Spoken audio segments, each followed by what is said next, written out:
Well, hello all, and welcome to the live stream. My name is Michael Dore, and I am a member of the Avon project team.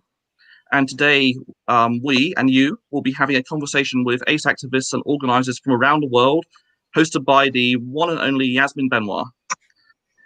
You should be able to ask questions and leave live comments.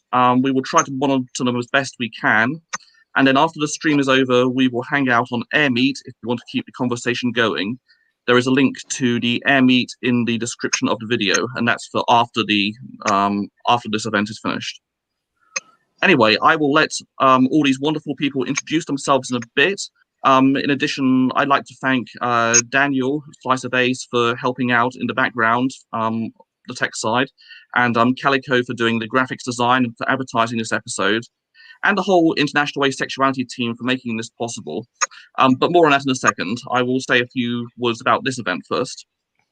First, I do need to give an apology. I need to apologise that we do not have live captions going for this stream. We're very sorry about that. We will add manual captions to the stream as soon as we can after it's finished. Apologies again.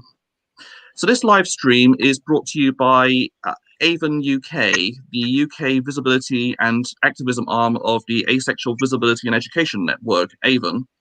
However, this live stream is only one event as part of a major international campaign called International Asexuality Day, which I hope many of you will have heard about by now. International Asexuality Day is a collaboration between multiple different international organisations from around the world. So Avon is just one of these organisations, is one out of many who have made this event possible. So yes, this event has been a genuine international collaboration. The entire concept of International Asexuality Day, featuring multiple organisations and going back the best part of a year now. And we're always adding new organisations too. So if you're from a country that is not so far represented in International Asexuality Day, it would be great to have you on board for future events or even this year. I should note that we're actually a day early here, so we've decided to have this stream on Easter Monday, as many of us are off work. But International Asexuality Day itself is the 6th of April, so that's tomorrow. And indeed, most of the events are happening tomorrow. To find out more about International Asexuality Day and all the other events that are happening, the best I can advise is to look at the website, internationalasexualityday.org. Let's put that up. Thank you, Daniel. So it is also given in the description along with some other links. The website has an events tab that tells you what's going on, but that things are being added to this all the time. So please do keep on checking back. You can also find International Asexuality Day on social media. Yeah, can we get that one up, please? There we go. This link is also in the description, and it has a link. This link tree will give you sort of links to all of the different social media accounts that will keep you up to date with what's happening. And also, please do subscribe to the International Asexuality Day channel, the one you're watching on here. So anyway, I think that's enough from me. I will hop off camera to make more room for everybody else, so I'll be in the background if needed. And Yasmin, please take it away. Well, hi, everybody. Thank you for coming to our International Asexuality Day live stream. As you probably know, the meaning behind this day is about advocacy, celebration, education, and solidarity. And amongst that, we really want to amplify voices of underrepresented communities that are also part of the ace spectrum. So we definitely wanted to get quite a diverse panel, and I'm really glad that we were able to do that. We have Zain from Pakistan. We have Manita from Nepal. Oh, see, there's Zain. We have Lórien from Brazil. Martine. Belgium, Jan from I'm going to apologize for that.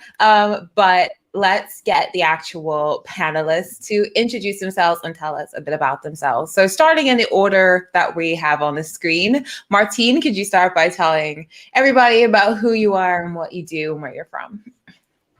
Yes, hello, I'm Martine and I'm from Belgium.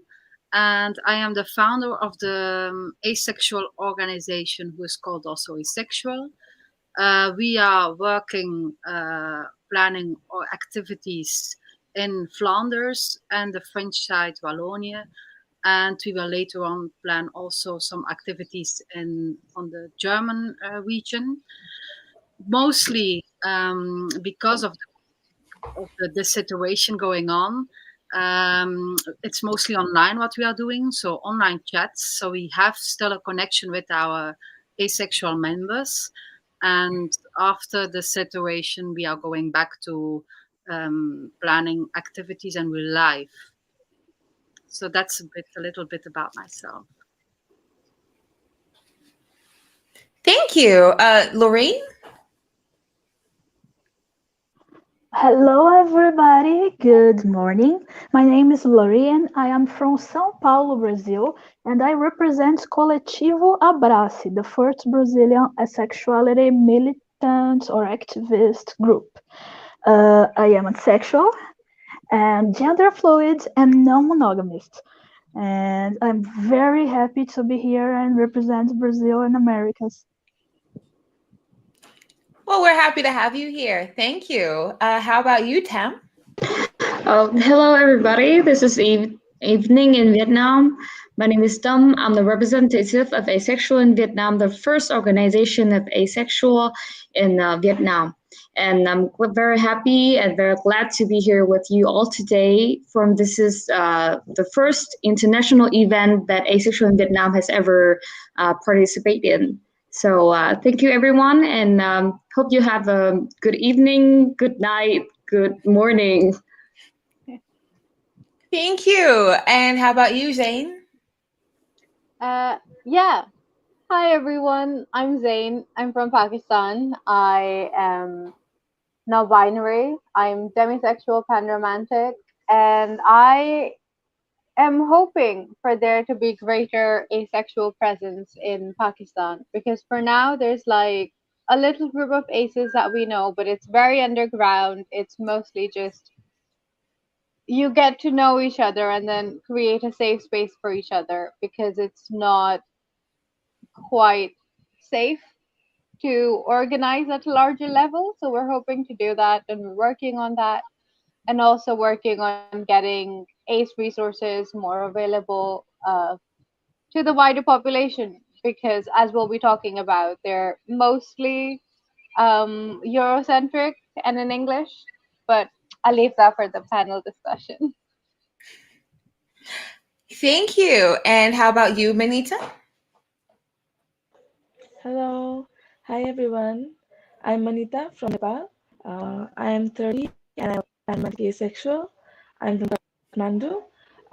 I've been working as a medical officer, and I've started this Instagram page called Nepali Asexuals, which is now converted into a small group of Nepali aces. This is the first group that has come out as asexual. So they're like nil representation of asexuality, even in queer spaces as a group. So this is a start of something new. It's just been 5 to 6 months. So this is just first step, I guess. That's awesome. Thank you. And finally, we have Jan. Hi, everyone. I'm representing Ace and Nigerian. That's a group of asexual people in Nigeria. And one thing I'm really hopeful about is for there to be more visibility of asexual people in the LGBTQ community and in the country. Yeah. Thank you. Well, thank you all for introducing yourselves. I was going to start things off with some general questions for everybody, and then I also wanted to ask some specific ones. And everybody who is watching and posting comments, feel free to send in some questions. And nearer the end, I will ask your questions and we can have like a kind of big group discussion. But to start things off, I wanted to ask, what is the situation like for the asexual community in your respective countries? So we could go in the same order that we did before, starting with Martine. Okay, so there was a few years ago, not an organization in Belgium, only a Facebook group, but I had a need myself to meet people in real life. So yeah, 2 years ago, I started to organize activities. And then last year, we went official with our organization. And I wanted to be part of the LGBTQI plus community. So I introduced our organization to the umbrella organization, and they immediately accepted us, actually in the whole of Belgium. So we are very glad now that there are online groups and also activities in real life, and we are accepted up to now. Everything goes great. Also, where I live, the government and the city, they look into the policies so that we are also included. So it goes very well here. Wow, that sounds so positive. What about you, Lórien? Here in Brazil, we have two groups participating on International Asexuality Day. You understood. We are Coletivo Abrace, and we have our friends of Aroaceiros. And they are also doing a great job on asexual visibility.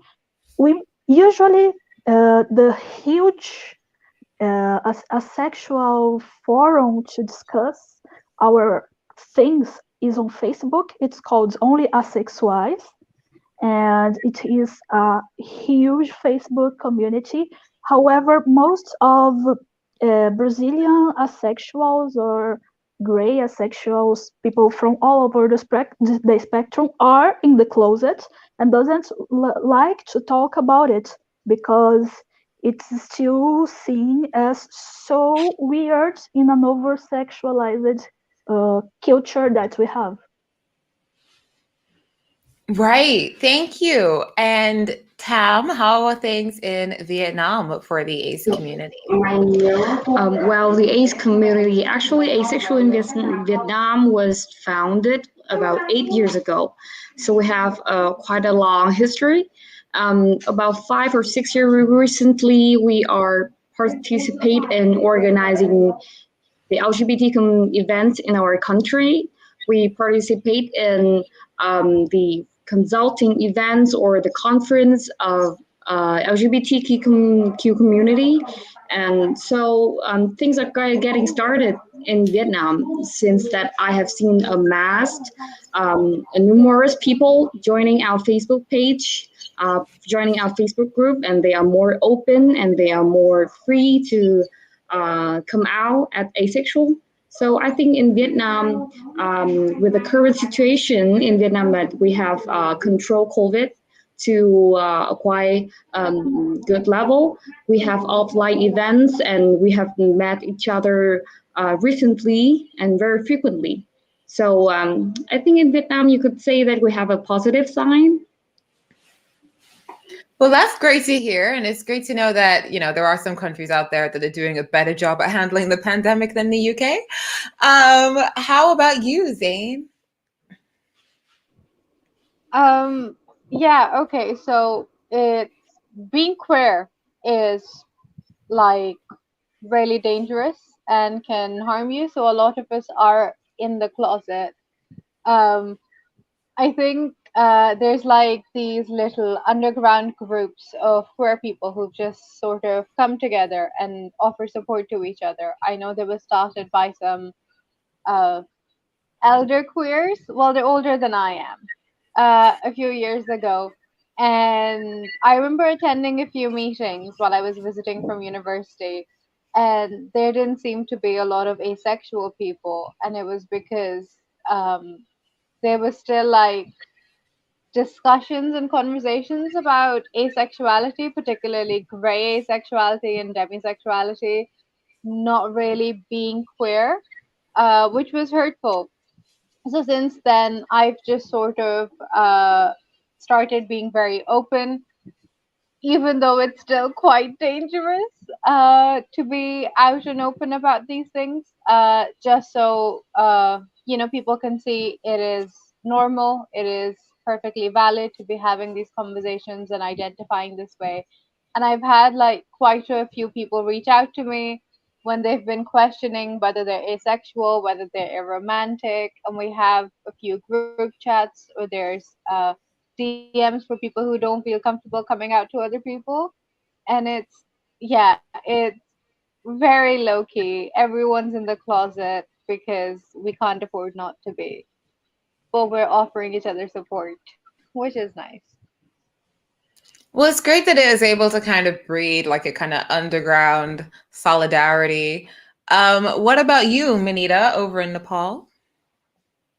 As for in Nepal, one thing is that Nepal is actually said to be a little bit more progressive about laws regarding LGBTQIA people, but the fact is that it's almost up to the point of being legal there, but not implemented at all.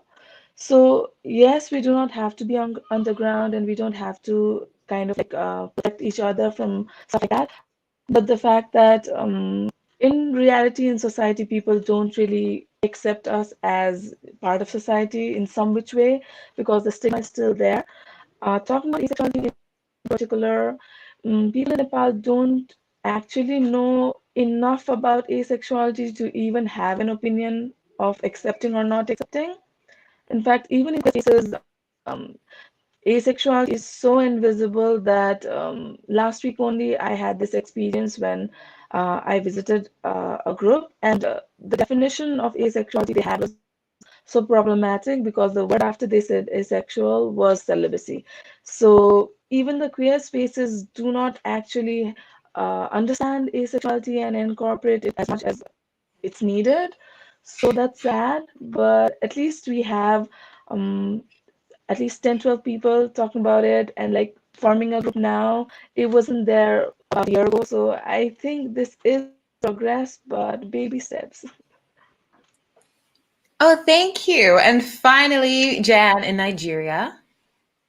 Okay, I feel like the asexual community in Nigeria is as visible as pink is red, in the sense that it's not really visible, but it's not really not visible.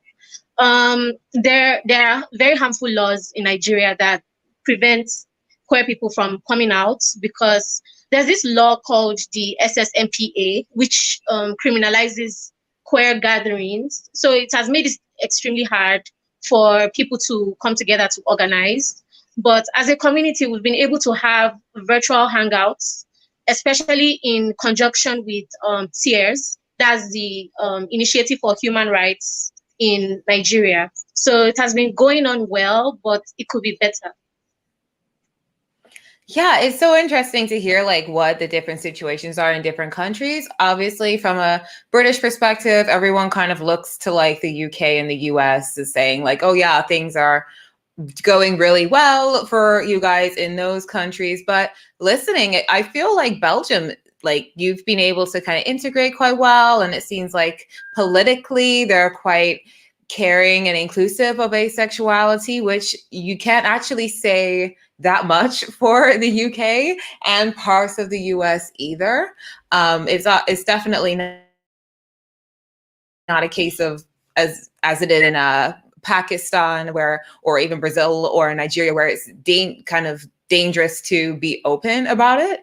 But I feel like for in the way that Tam was speaking about the situation in Vietnam, and you've worked with prides quite a lot, and there's actually, I believe, Asexuals in Vietnam has won an award as part of a pride award, and that has never actually happened in the US or in the UK that I can think of. So it's interesting that we might not hear so much about the accomplishments and achievements going on in places like Vietnam or Belgium, but obviously it seems like things are kind of like the situations vary more than you would think, and there seems to be some positive changes. But one of the other questions that I had was, in your respective countries, what was the first piece of ace activism that you saw?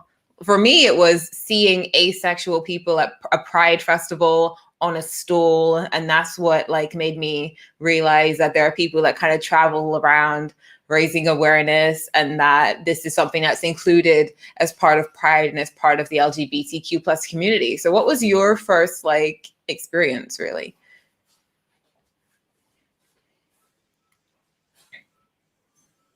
Here in Belgium, I only found a Facebook group, and actually there was no activism going on here.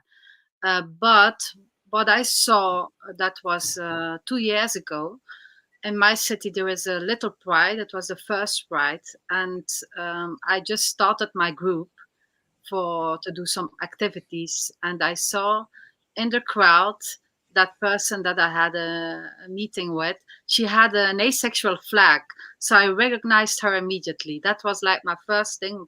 Well, like, wow, she's there in my city with the flag. She's coming out proudly. So that's in my country the first time. But of course, we will, as soon as the prides are here in Belgium again, I will be present too. So I will be present of that activism. Well, that's great. I always believe in the saying, be the change you want to see. So it's great that you're able to kind of get the ball rolling in Belgium. What about you, Lórien? Well, the first asexual representation in Brazil we know is a professor of psychology, and a professor called Elizabeth, and she wrote a thesis called My Life as Amoeba, talking about the first asexual experiences she met.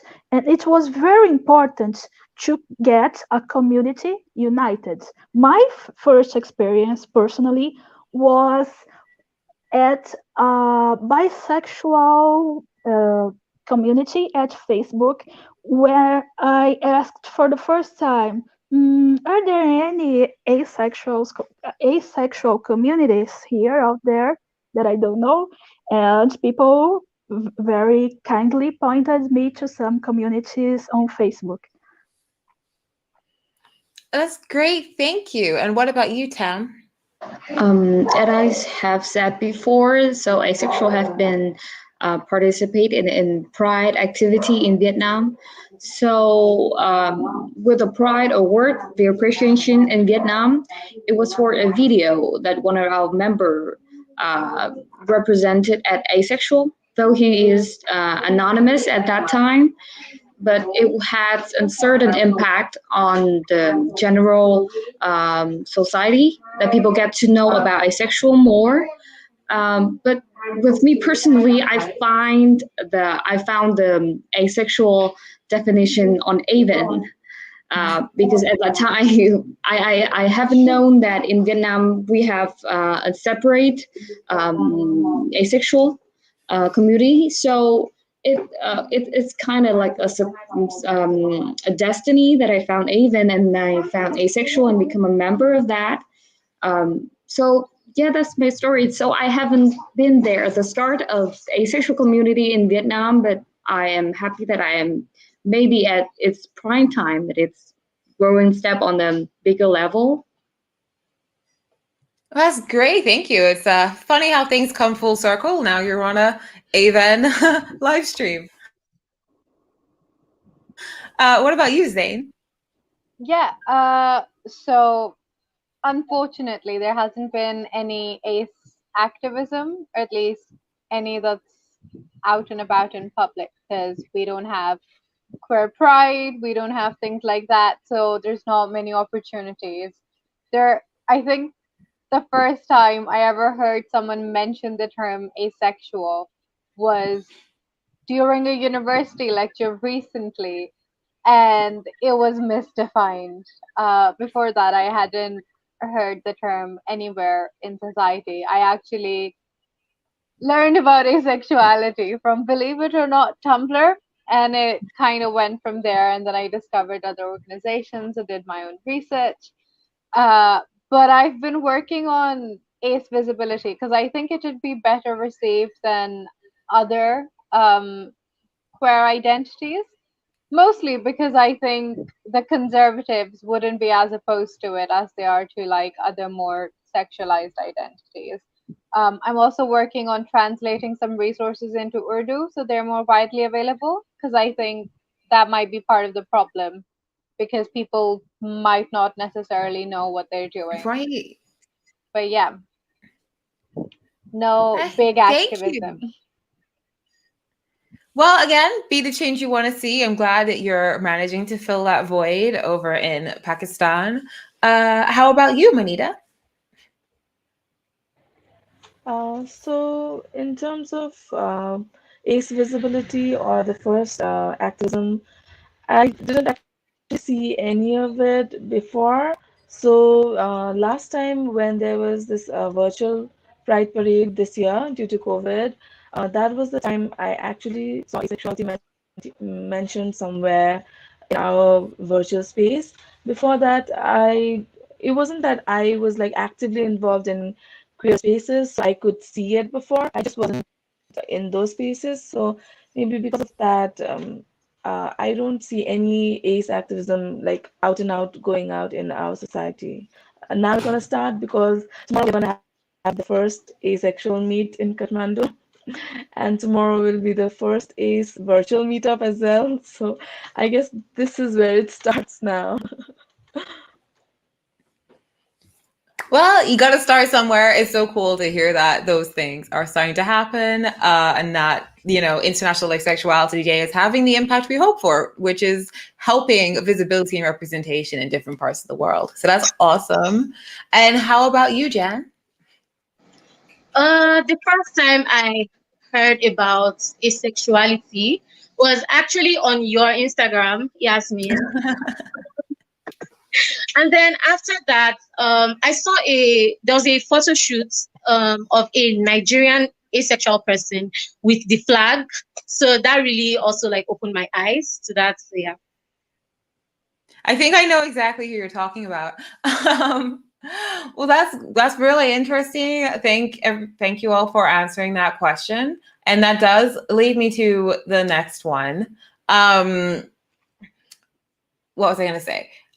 Do you think that the Eurocentric nature of ace activism, in the sense that a lot of it tends to be in English, and that seemingly most of the people that you hear about the most, or at least online, probably biased because I'm seeing online from the perspective of someone in the UK, but it tends to be people within the UK and it tends to be people within the US. Do you think that that has had an impact on people being able to learn about asexuality or feel connected to the wider asexual community in your countries?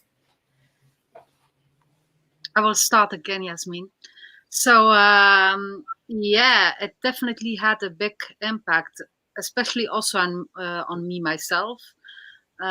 Before, when I was younger, I didn't know anything about asexuality, and I thought I was the only asexual person in the world. But then, when I was 37, I Googled something, and I found the American Avon. So that's how I learned about asexuality, and it was a big relief to find out that there were more than me and that I was not alone. So I think, yeah, I'm very glad that it existed, because otherwise, yeah, I don't think that the community would be as big as it would be now. So yeah, I think we follow the US and the UK. So I would thank you. So you don't see it as being like a limitation that so much of it is kind of in the US or the UK? No, it gives us, I think, the chance to say, okay, it exists. And also there is already a big platform.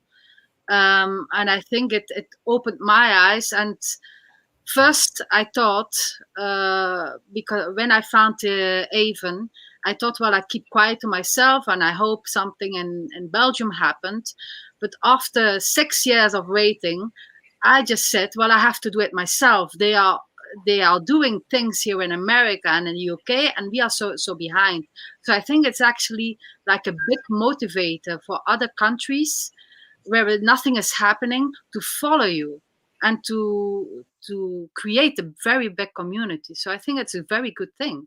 So thank you again. Yeah. Oh, thank you. That's an interesting perspective. It's nice to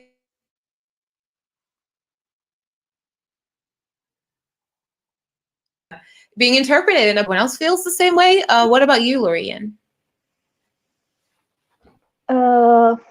So here in Brazil, we have really a language barrier.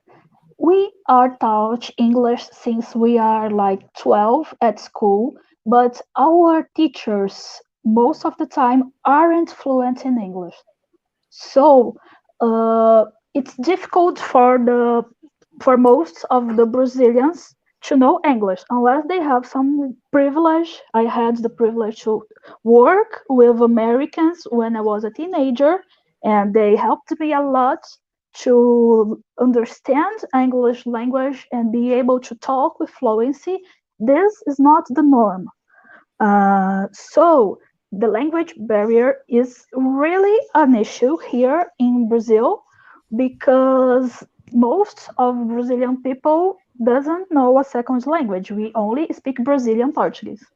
And this sometimes makes people think that activism is not for them, because they can't relate since it's hard to understand because they need to translate it on Google Translator. And so what we are trying to do is to offer trustworthy information in Portuguese to make all people from all ages and for all conditions, because Brazil is a very huge and uneven country. We try to provide information for all the people, but we are still restricted because we are restricting numbers, That's it. Yeah, that is, I mean, I guess in Europe, people always say that Europeans are pretty good at speaking English and that they tend to speak more than one language, whereas in the UK, people that talk English aren't taught to speak French that much or German or any other languages. We tend not to have a second language unless you're an immigrant. So it's interesting that in Portugal it's a similar situation where you can only speak Portuguese and therefore all of this English material is quite inaccessible. What about over there in Vietnam, Tam? In Vietnam, we have a long history. So the chances that getting information is not quite difficult as other countries, since Asexual in Vietnam has been interpreting the information from the UK and the US to the Vietnamese audience. But I have faced that. Like when we have a research about asexual in Vietnam recently, about last year, and when we search for the reference and other paper or research, the only source that we can find, which is available and which is qualified, was in US and UK in English mostly. So I do think that somehow there is a centered role or a vision about the Europe and American asexual, but I think that it has, like Martina has said, it has expanded and exposed to a larger opportunity for asexual to be realized as the US music or in movies or any kinds of arts have been the largest platform and most accessible around the world. So I think it's had pros and cons. Everything have its own sides, but as each nations add to the AVEN, add to the information about ACEs from the US and UK their own color. So we are creating such a culture side from ourselves. How do I say it? It's like we bring our own colors to the asexual community. So I think that everything needs to be started at a base, and then a tree can grow, and then it have multiple branches and leaves. So that's why I think that central it will shift eventually. we will all be represented at the end, I think. Yeah, thank you. And how about you, Zane? Yeah, so language is a bit complicated because I'm assuming we're talking about language because I got cut off in the middle. Oh, yeah. Uh, Not just, I guess it was about language, but also, you know, the way that most of the activism that people tend to see tends to be British activists or American activists. And I guess that would probably make it, in theory, maybe a bit harder for people from different countries and different parts of the world to relate to the community in the same way if you're only really seeing people from like two different, mainly English speaking countries. But also, yeah, the language barrier as well. So I do agree it's like culturally not relevant. For instance, things like so socially, sex is a major taboo in Pakistan. We don't talk about it. We don't have sex education, things like that. So there isn't like a big culture of casual sex or talking about, you know, kinks and desires and pleasures or even masturbation openly. So a lot of people aren't having the conversations for them to talk about their sexuality or, you know, their lack of sexual attraction. So there is that. And so when you see discourses around people talking about how, hey, it's okay to not want to have sex, or it's okay to, you know, be however old and not feel sexual desire and things like that, you kind of struggle to relate to it from a perspective like in a society where that doesn't generally happen. There are of course relationships and there are of course people who do still have sex, but it has to be again, you know, on the down low because everything is a bit taboo. But that applies to straight and queer relationships. As for language stuff, I think it's not as difficult because we were colonized, so a lot of people do speak English.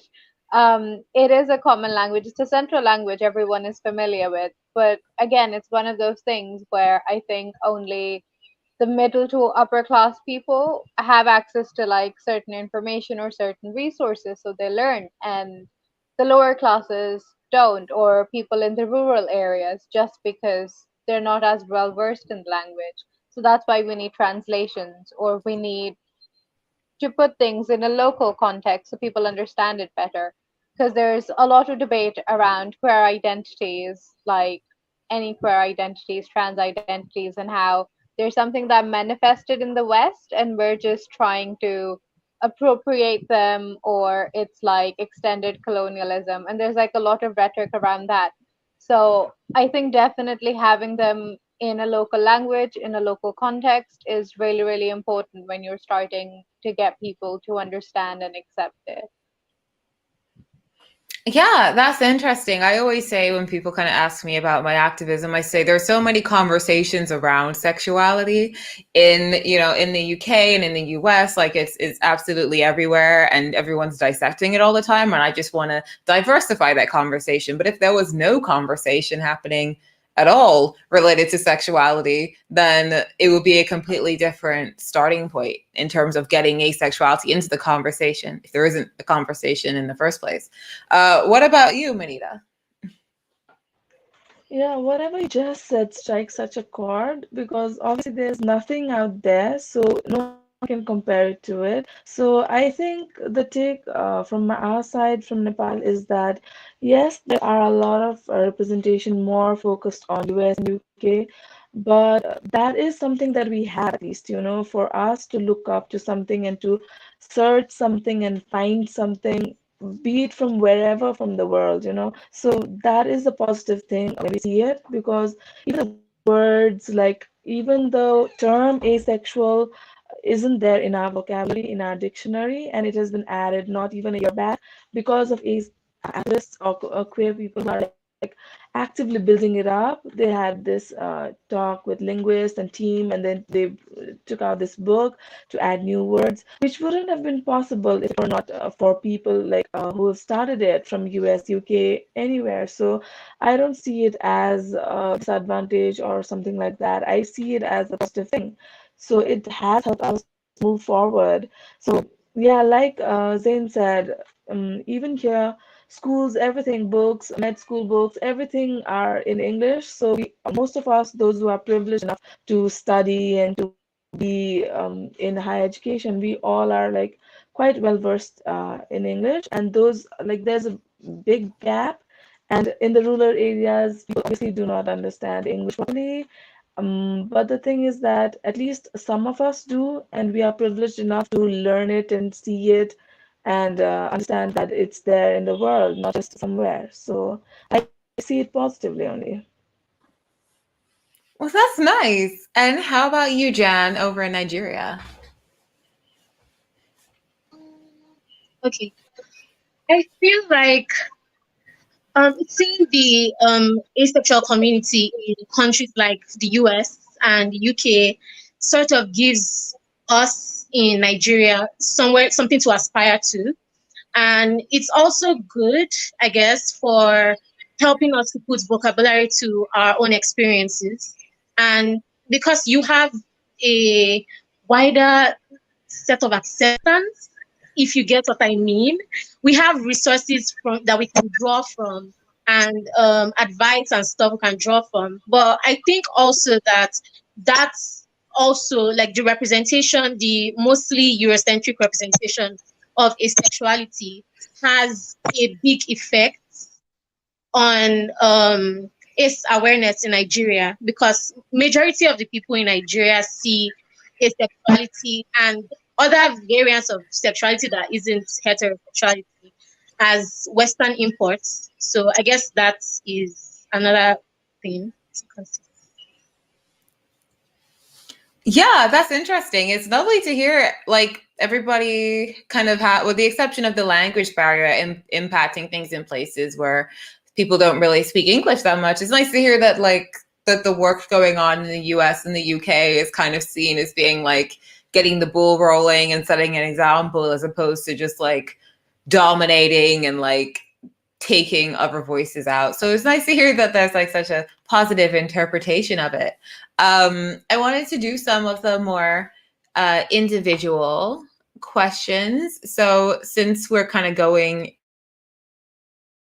in screw order, I guess I wanted to ask Martine a bit about well,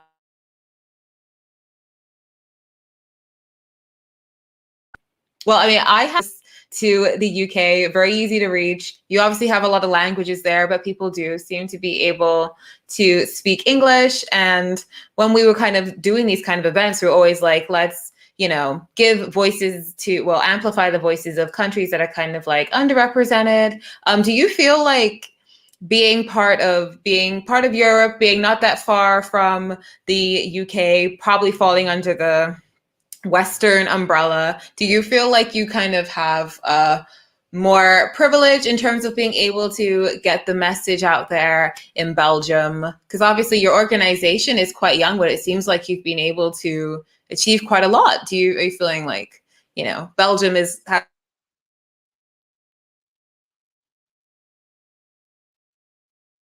at the moment?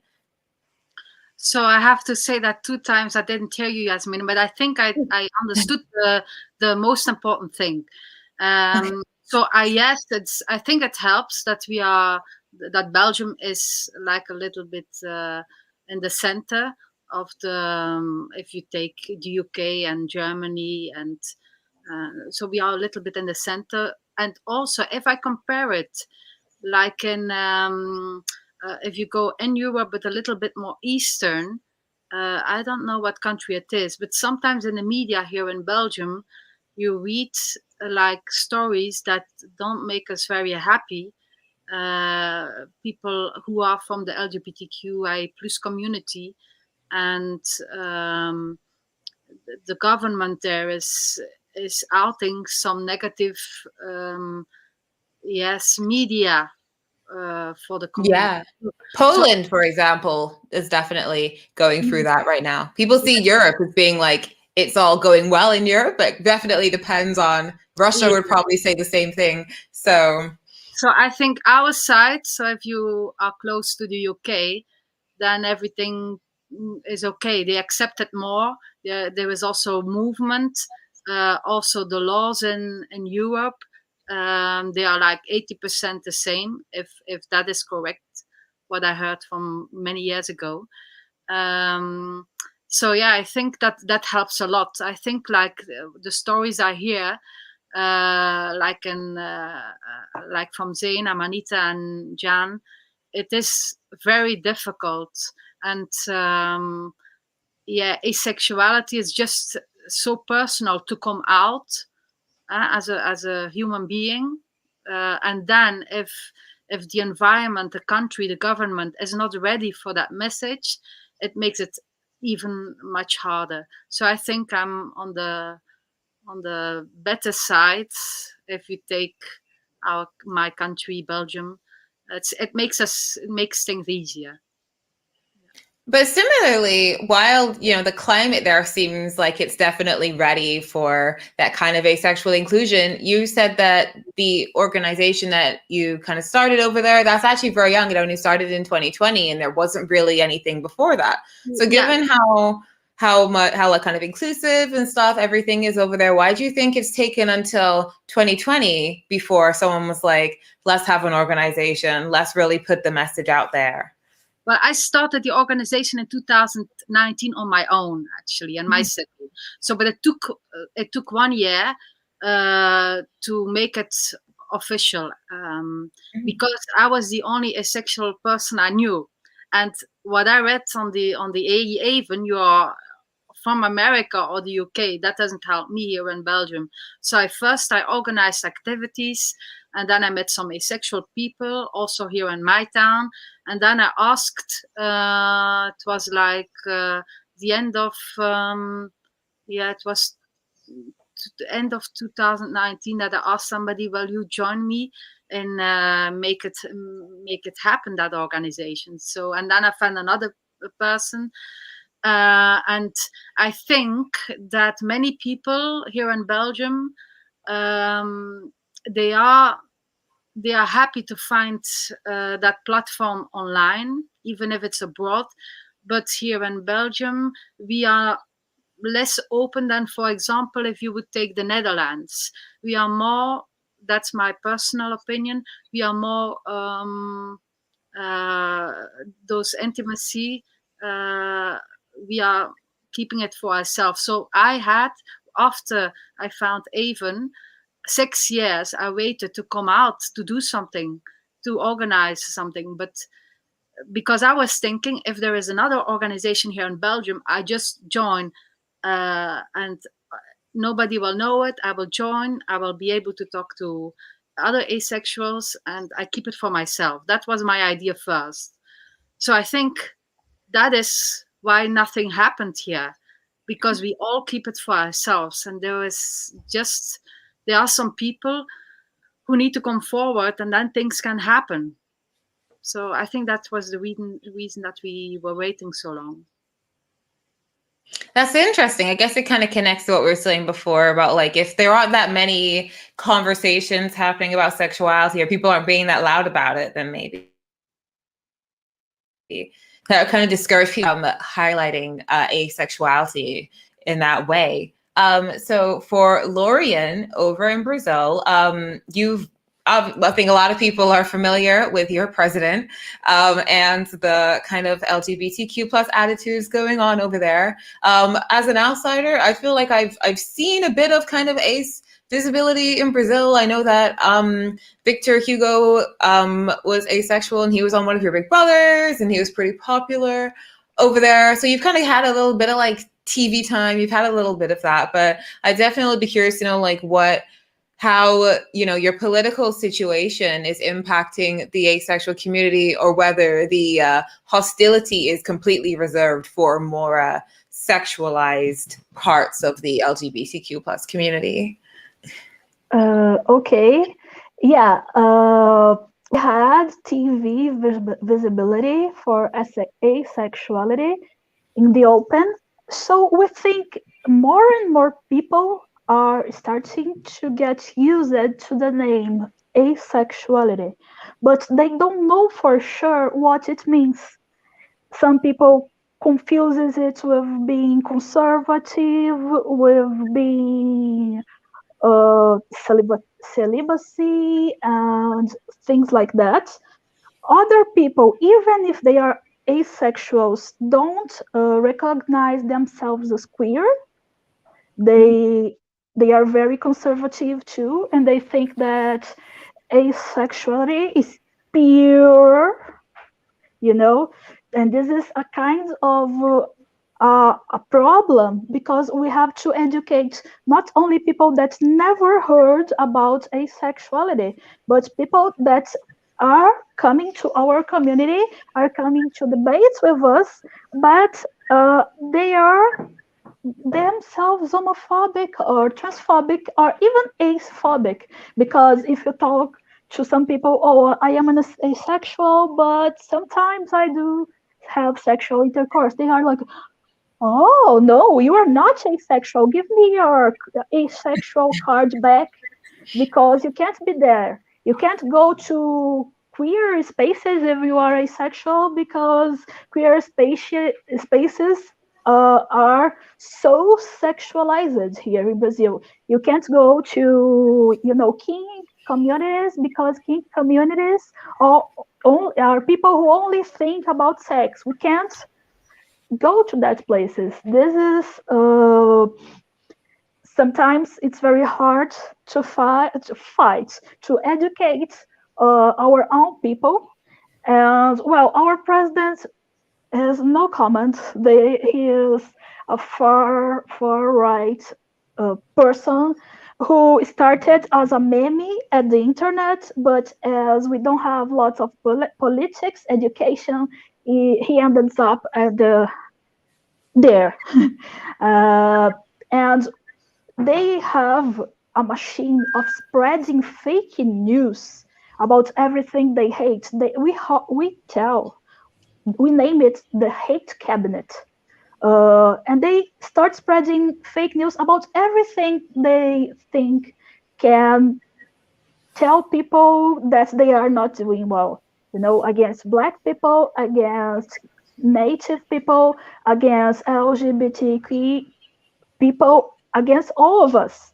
And so we think asexuality as an intersectional thing here in Brazil, because we need to protect not only ourselves, but all those people that are suffering with the far right ascension. It's so sad, because we have, for example, we used to have a very good sexual education politic, for example, in 1990s, the beginning of year 2000. Then they corrupted it, saying that sexual education is making all the kids at school gay and trans.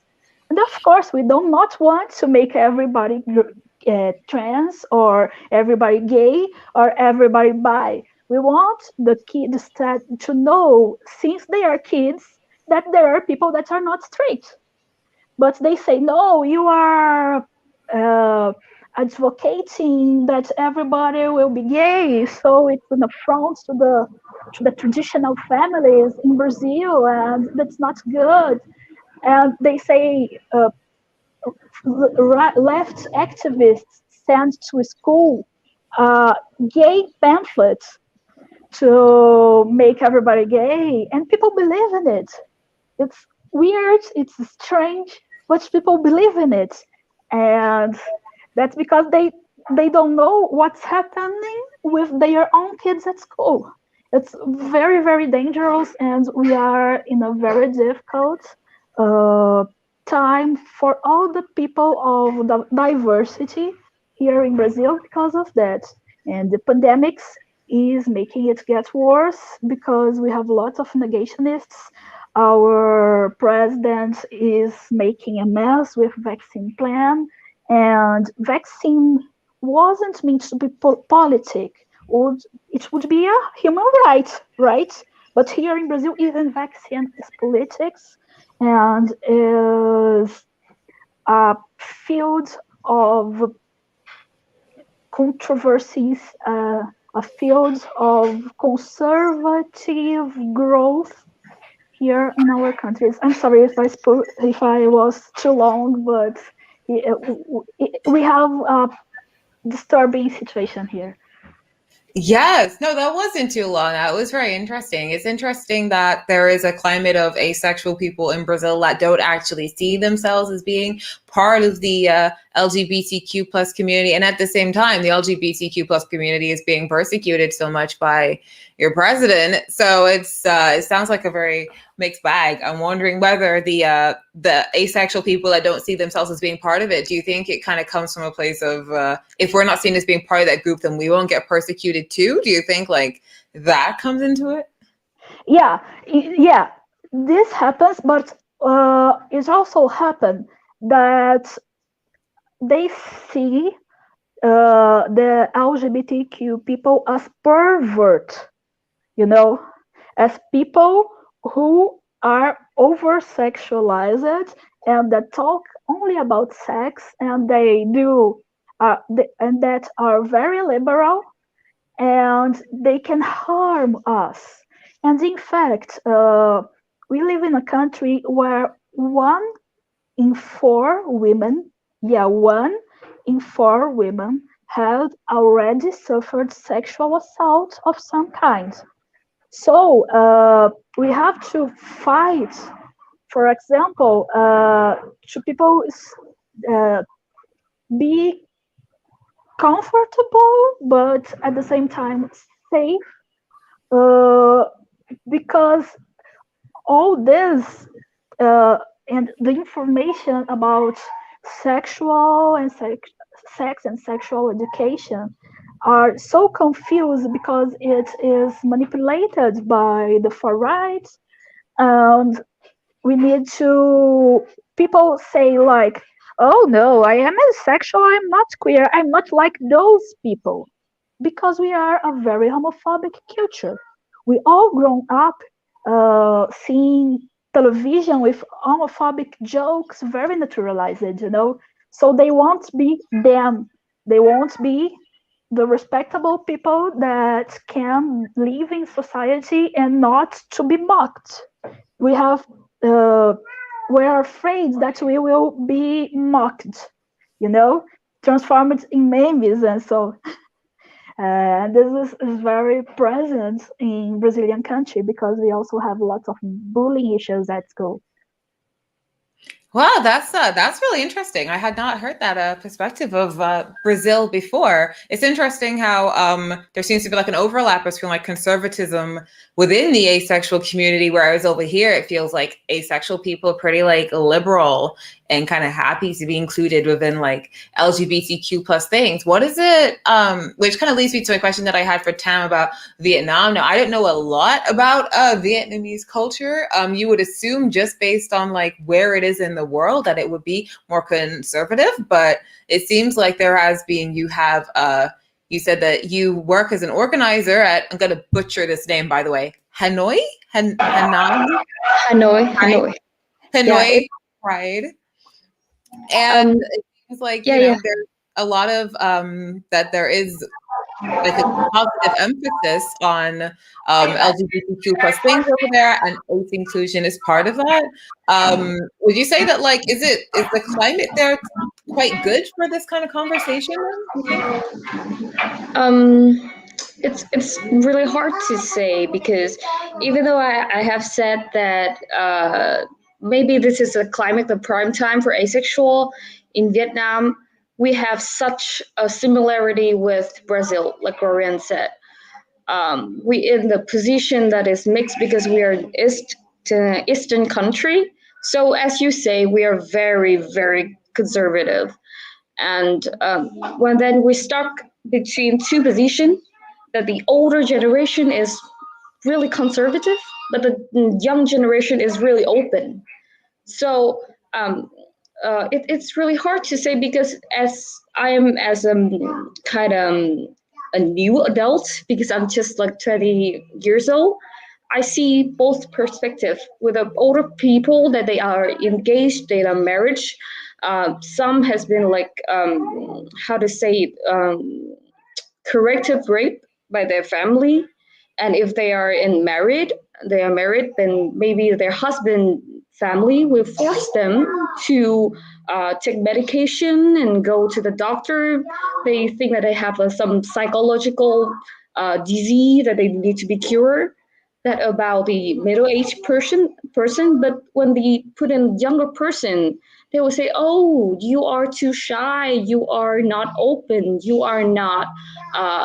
You do not love me, and you're not free enough. You're." Because in Vietnam, the representation of LGBT community have been expanded real much, and even with Lórien said, we have ace phobia in the LGBT community. Trang ơi lấy giúp em với. I'm sorry for a minute. I have some business over here. But how do I put it? Ace phobia, and also a few years ago, we have a similarity with Lórien that we have all of our LGBT site and related taken down by a group of hackers. All the Facebook group, we all taken down, and including the asexual community. So homophobia, transphobia, LGBTQ phobia in general, still presented very strongly in Vietnam recently. Wow, well, that's interesting. It's based on, you know, the original hearing about how things are being inclusive, like with your pride and stuff. But then I feel like a lot of countries right now are going through a similar thing of some parts of it are getting more liberal, but then at the same time, it means that there is more backlash and older generations aren't so into it. I feel like to probably a lesser extreme, the UK is kind of going through that, and the US as well. I mean, they have Biden now, but they had Trump just before. So yeah. I think that is I think that's the kind of weird pattern that a lot of places in the world are going through at the moment. And then I wanted to ask about the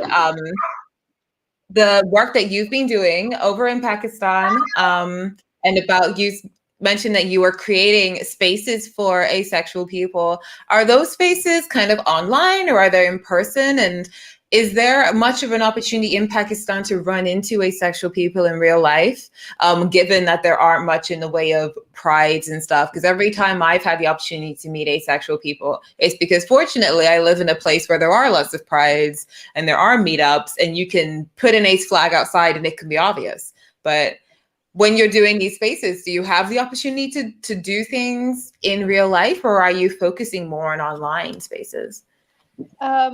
It is more online because it's, like I said, it's more just group chats. So on Instagram or on WhatsApp and things like that, where for the most part we just share ace memes, or if we, you know, feel insecure about our identity, we talk about it and things like that. But like I said, there's a lot of people who don't necessarily feel comfortable coming out. So I just have multiple message chains with a lot of people on different social media platforms of them just coming to me and talking to me, not just about asexuality, but also about aromanticism, to the point where I have like specific resource packets for aromanticism despite not being aromantic, because I think it's important when I'm providing a kind of safe space for people, or a kind of reference for people to come to, that I include all aspects of the ace spectrum as I can, not just asexuality, because I think that's really important. But yeah, there's not really an opportunity of meeting people in real life, sadly.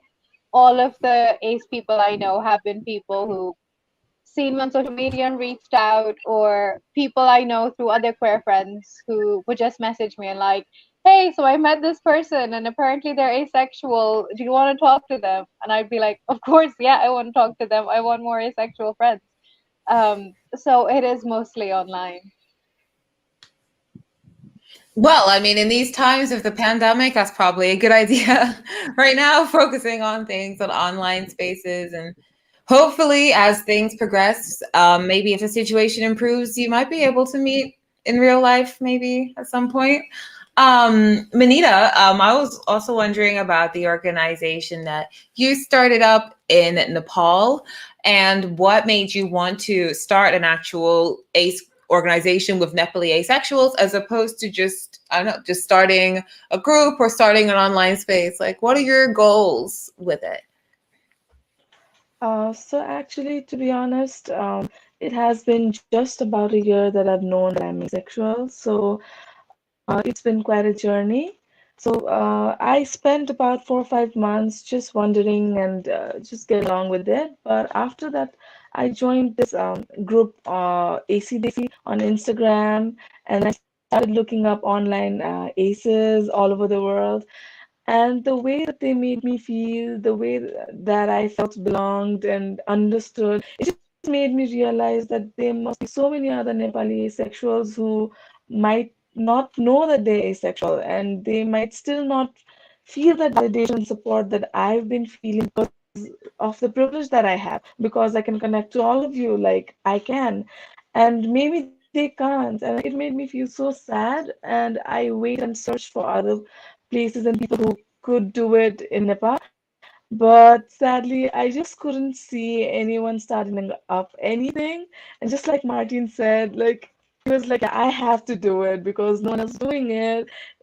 Yeah, like, we deserve this validation, we deserve this community.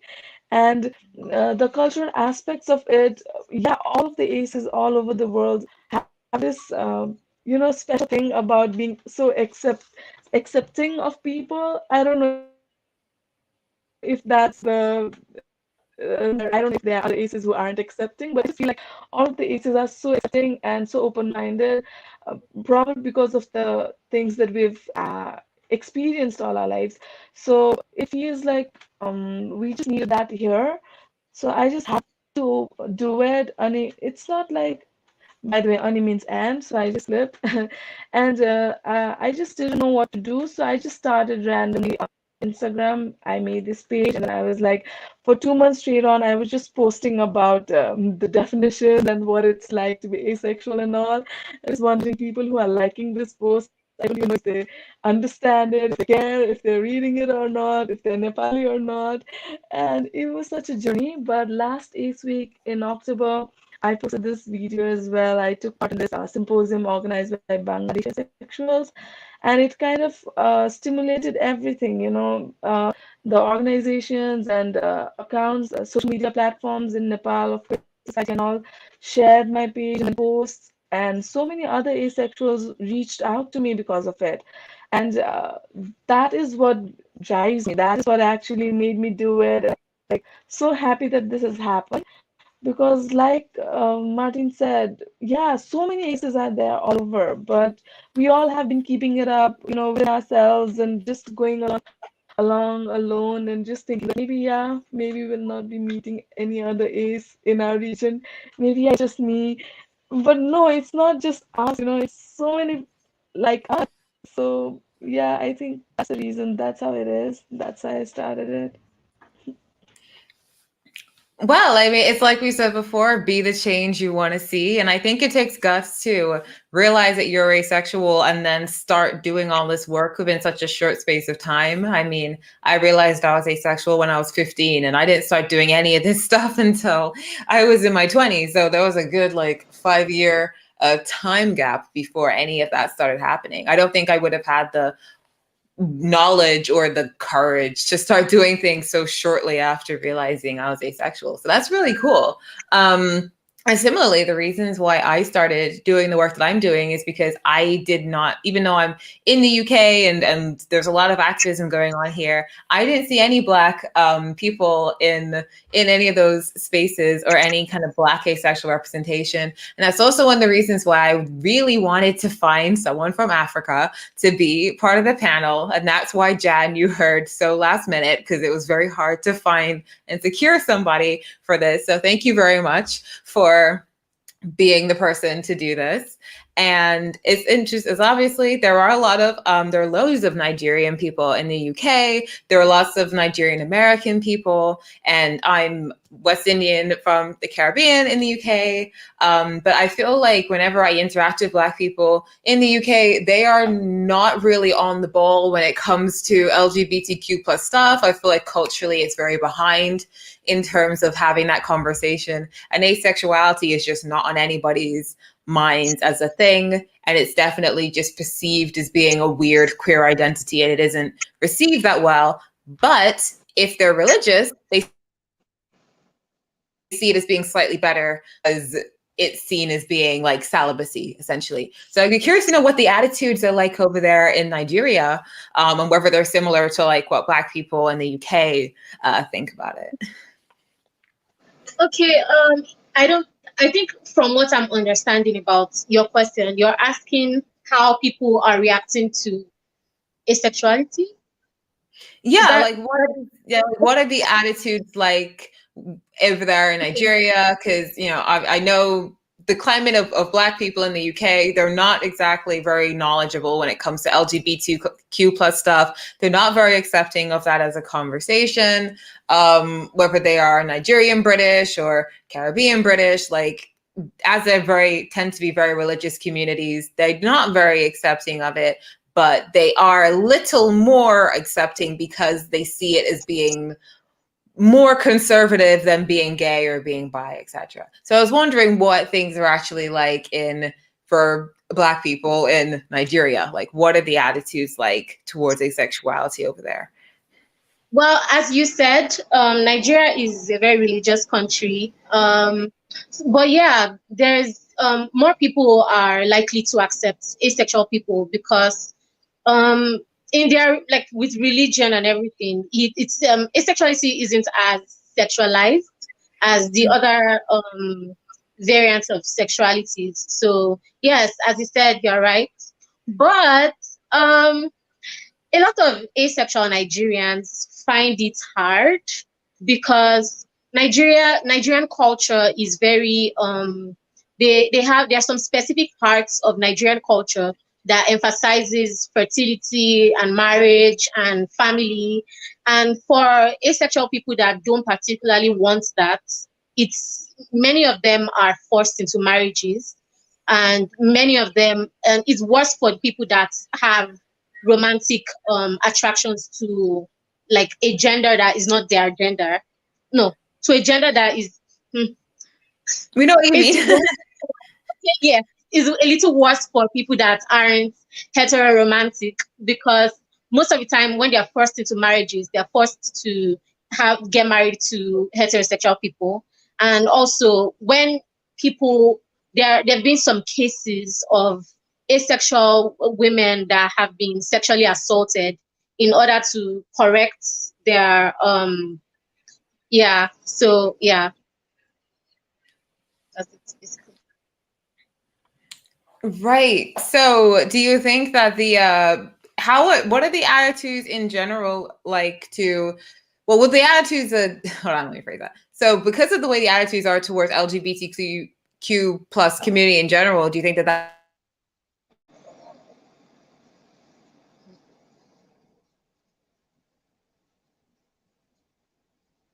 direct impact on the oh, sorry, it just shut off for me for a second. So you do think that the kind of overall attitudes towards LGBTQ plus people over there, it is having an impact on the asexual community as well in a similar way? Yes, it is. Maybe not as much as it is for the other sexualities, but it is, because most people don't see asexuality as a real thing. So it's just. And do you have the opportunity to kind of like meet in person? Is that something that you can do in Nigeria, or is that something that you have to kind of stick to online spaces? So if we have to sort of sneak to. Personally, I've only met asexual Nigerians in person, but most of the hangouts that we have are virtual. And there are some organizations in Nigeria that help to facilitate asexual and queer gatherings, but because of COVID, we haven't really had much of that, so it has just been virtual. There was an interesting comment that popped up below, which I think it definitely has an impact in countries where Black people are a minority, which is because Black people are so hypersexualized, it becomes harder to understand Black people being asexual. But in a country like Nigeria, where almost everybody is Black, is that such a thing? Do you think hypersexualization of Black women or Black men plays much of a role in people invalidating asexuality?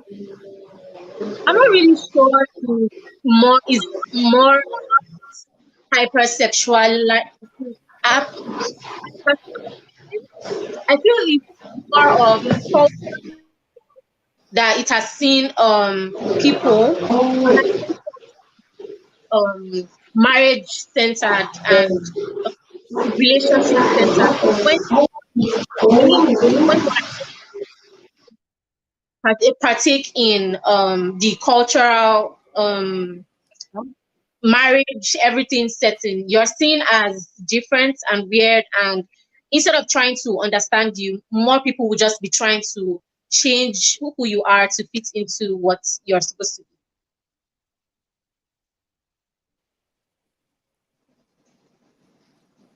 You guys, sorry, I don't know. Hopefully you guys heard all of that. Mine was skipping in and out. I had a hard time following it, but hopefully if the audience got to have an answer to the question, hopefully you don't have to repeat the answer. But speaking of the audience, it would be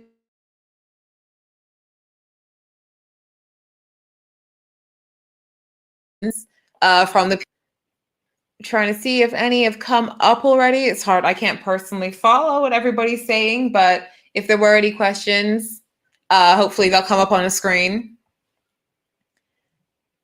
Yes, sorry, I was going to butt in here. So yes, I realize it's kind of awkward for you, Yasmin, to both see all the panelists and to look at the questions. So would it help if we, Daniel in the background has been very diligently curating all of the questions that have come in. So would it help if we displayed them at the bottom? Then well, yeah, I guess if you were to pick out a favorite question, you could just put it on the bottom of the screen. I can see them, but I'd have to scroll through all of them to see. But you'd probably be Okay, excellent. We will we will put up questions and yeah, leave it to you to direct it to particular people if you think it's or to everybody as is appropriate. Give us a sec.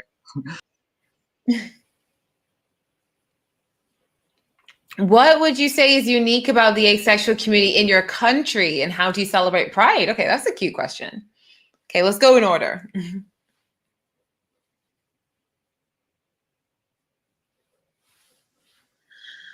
Unique, if I may start again, Yasmin. We haven't taken part yet in a Pride because the situation is here going on. So I think somebody else can maybe answer this question better than me.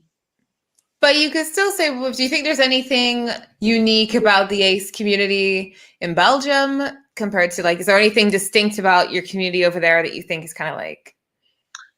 I wouldn't say that.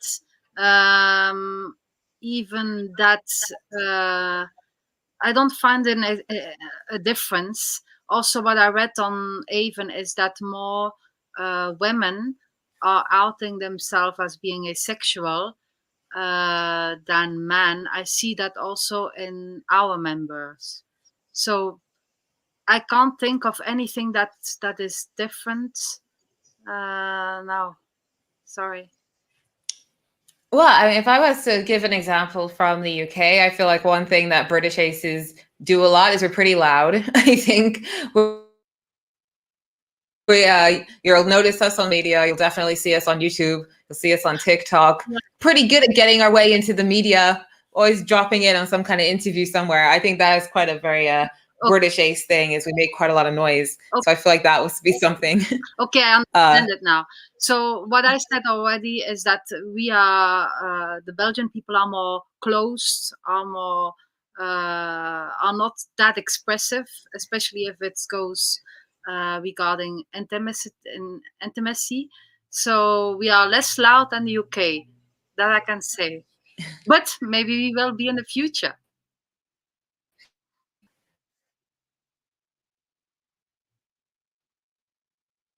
Is quite unique about them, aside from the conservative part. If you ask me something, Yasmin, I didn't hear it. Oh, sorry. I thought you had answered the question. I was asking Lórien, Yes. but what do you think is quite unique about ACEs in Brazil, aside from, the conservative part? Oh, I'm sorry, I wasn't hearing you either. Here in Brazil, we have a gay and lesbian huge movement. However, if we think about the minor, all the other letters of the LGBTQA community are thinking as lesser. We still think LGBT movement as gay movement here in Brazil, and the particularity of the ace culture, the ace movement. I'm sorry, my cat. Is that I love the inclusion of the cat. We look to find alliances in places that we don't expect.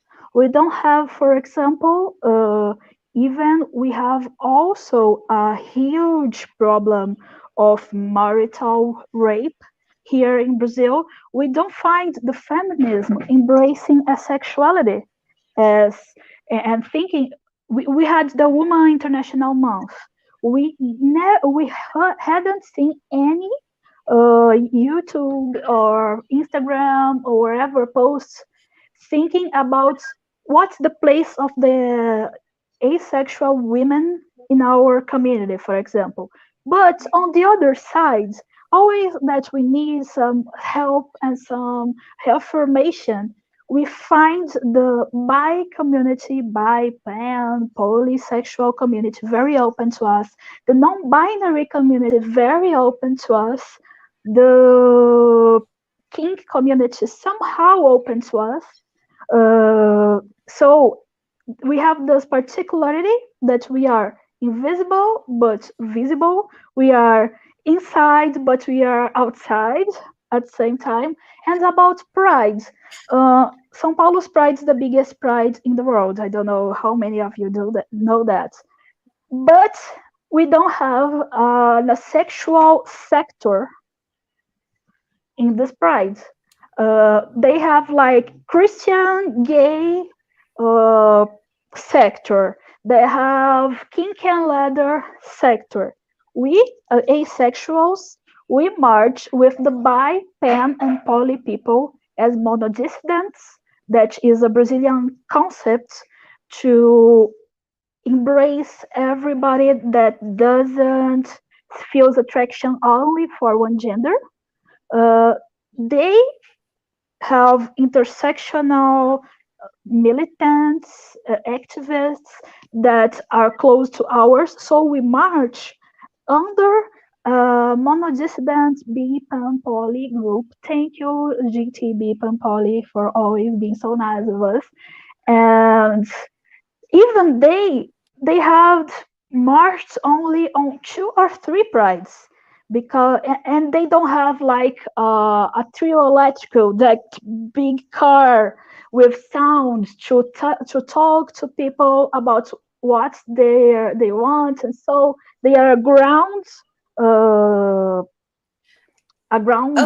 group of people inside that big pride, and they need to fight a lot to have a bisexual monodissident group representation. Oh, sorry. I'm just I have to cut just because we have half an hour and that was one question and four people haven't got to answer it yet. So I just want to make sure everybody gets a chance to speak. But thank you for answering. Jan has vanished a little bit. But did anyone else have an answer about what you think is kind of like unique about your communities? Oh, Jan's back.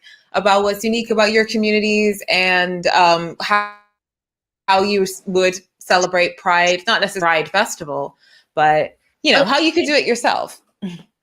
Oh, okay. So we aren't particularly visible because of our government, but Pride is always a fun time for us personally because we do this thing on Twitter, especially where we post our pictures and next to the picture of our flags.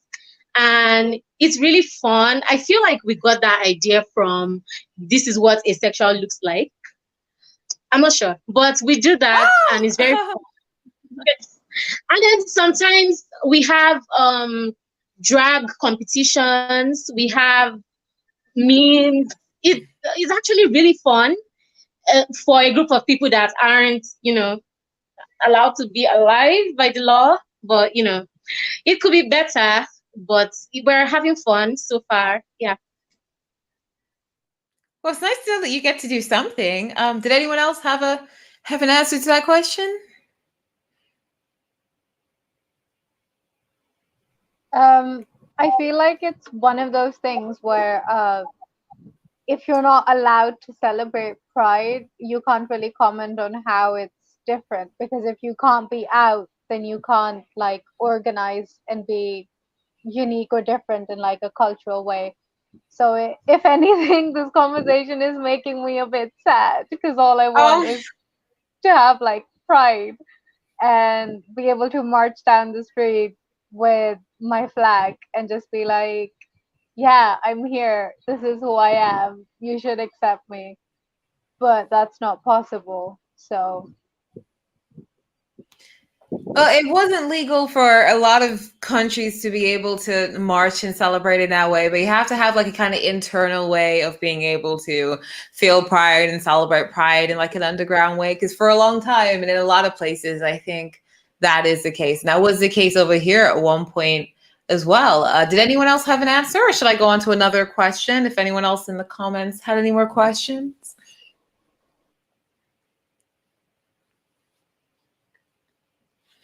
Oh, question for the aspects that have grown up in a culture or upbringing that isn't particularly sex positive.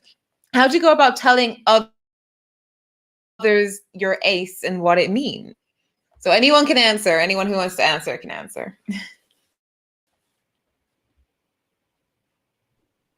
Could I go first? Because I have a lot I could say. Sure. Yeah, so like I mentioned, like culturally, sex is considered very taboo. It's not something that we talk about. It's not something that's encouraged. I think there's the religious concept of how you only have sex to conceive, and that's about it. So because you don't talk about it to your children and it's not a conversation that's happening, it's very difficult to kind of just be like, hey, so I don't experience that kind of attraction. I remember having this kind of conversation with one of my aunts I'm really close to, and talking to her in terms of marriage, because arranged marriage is something that's like very expected in society. And when you get married, you're kind of expected to have sex and then have children. And I mentioned I didn't want to get married because I don't really want to have sex. I don't experience that. And she just chalked it off to it being a maturity thing, or how you'll understand when you're older, or when you get married you'll want to do it. So I think there's like these narratives of how sex is something that's reserved for a later point in life, so it comes with a certain time, like you're not allowed to have sex before then. So talking to someone and being like, hey, so I don't experience sexual desire, they either respond in that way, or if you talk to someone around your age group who, does have like different sexual identities and is partaking in sexual activity, their response would mostly just be, oh, so you're a prude, or no, come on, you just haven't found the right person. Like, surely you're attracted to someone or something. And it's, no, I'm just not. And then again, because we don't have sex positive conversations, it's also really difficult to explain further identities on the spectrum. Because how do you explain to someone's like, oh, I experience attraction sometimes but not other times? Because like I said, there's like, the conversation isn't happening about sex at all, much less about sex positivity or encouragement.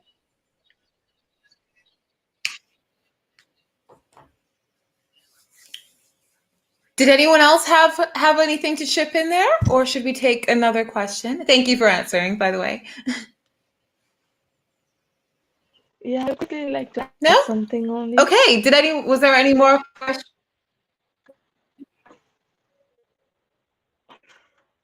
Yeah, so the thing about Go ahead. positivity in our society is kind of tricky because everyone thinks and okay, so everyone actually appreciates and likes the fact that our society and the women in our society are not that sexually expressive and alert and active.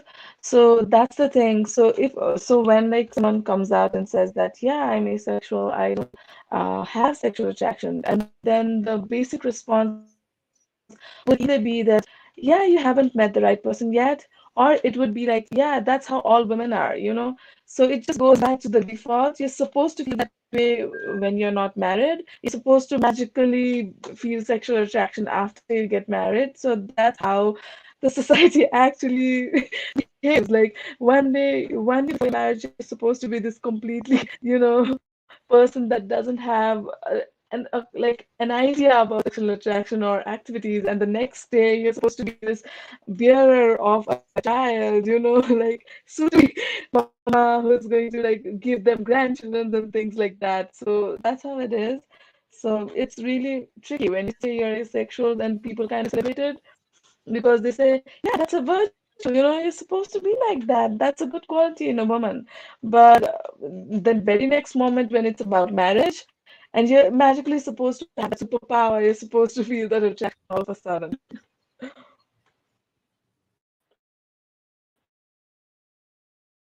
People, that's kind of like an older fashioned idea that we had over here as well, back when you weren't meant to teach women about sexuality at all, but then the second they get married, they're expected to know all the stuff, and it never really never really made sense. But were there any more questions from the audience? I see a lot of conversation going on.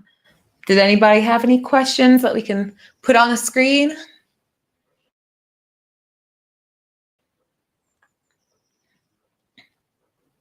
Oh, there's one for you, Martine. Could you link some for example? I will send it here to Michael.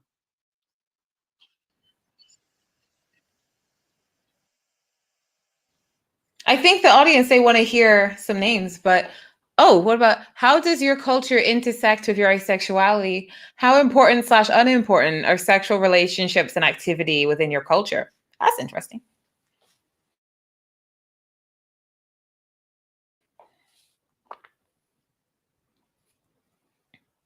I think we touched on it a little before when I said that in the UK, that's something that people talk about a lot. We're at a time where you're supposed to be very sexually liberated. You're supposed to talk about sex. You're supposed to express your sexuality. That's a huge part of who you are as a person. But it's not necessarily the same way in other countries. So I guess that's what the question is asking, about how your culture intersects with your, if anyone.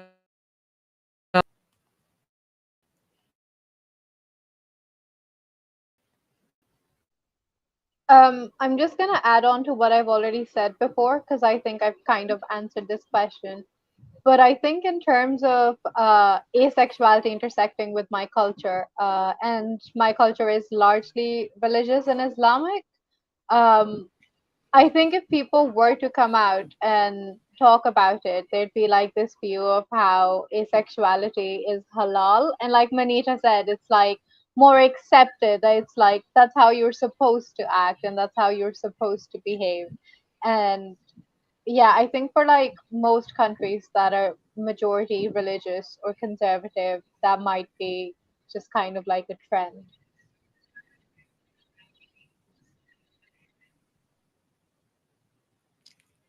Yes, that's true. I think that would also be it already.